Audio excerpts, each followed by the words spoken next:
Hello and welcome to day 12 of the 14-day photography challenge. Today we're going to be talking a little bit about enhancing the colour in your images.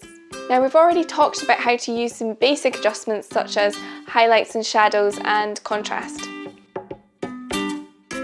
So there's a few adjustments that you can make that I'll talk you through just now. Vibrance, saturation, curves, whites and blacks. Vibrance and saturation do very similar things, but they do them a little bit differently. So using saturation will increase the intensity of the colour or decrease the intensity of the colour. If you remove all of the saturation, you will get a black and white image. Now vibrance works similarly, but it adjusts the more muted colours and leaves the bright colours alone. So vibrance can be a wee bit more of a subtle way of adjusting your colour. Now, as with all these adjustments, just a little bit will make a massive difference, so don't be tempted to go too far. Okay, so I've just opened this image up in the Lightroom app, and I'm going to go down here to colour, and if you scroll down you'll find vibrance and saturation at the bottom. Just have a play around with these settings and see how that makes a difference to your image. And I'll just show you these settings on an iPhone as well, so if you go up to edit and scroll along to saturation and vibrance. So adjusting your whites and blacks is similar as well. Using the black slider will increase or decrease the intensity of the blacks in your image. Same with whites. Using the white slider will increase or decrease the intensity of the white colour in your images.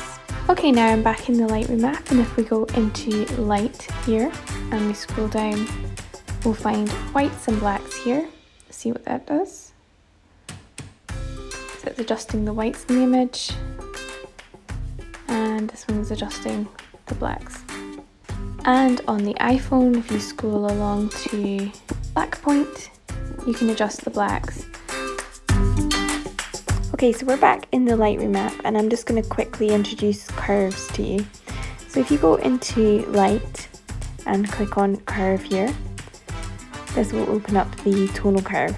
So to make an adjustment with the curve tool, you need to add an anchor point. So I'm going to add one here and here. So this end down here represents the darks, while this end up here represents the light areas of the image. So now that we've got these anchor points in, if we click the top one here and we drag it up the way you see, that's changing the bright areas of the image there. And if we drag the bottom one down, you see that's affecting the dark areas of the image there. So I won't go too much further into it, but I'm just introducing the curve tool here for you and showing you how you can play around with the tones in your image. All these tools will help you make a creative choice about how you want your image to look. So today's challenge is colour. Now for this challenge, I want you to try some of these adjustments that we've talked about. Have a look for colourful things, or arrange your picture to make sure that there's colourful elements within the frame. Have fun, and I cannot wait to see all your colourful images. See you tomorrow.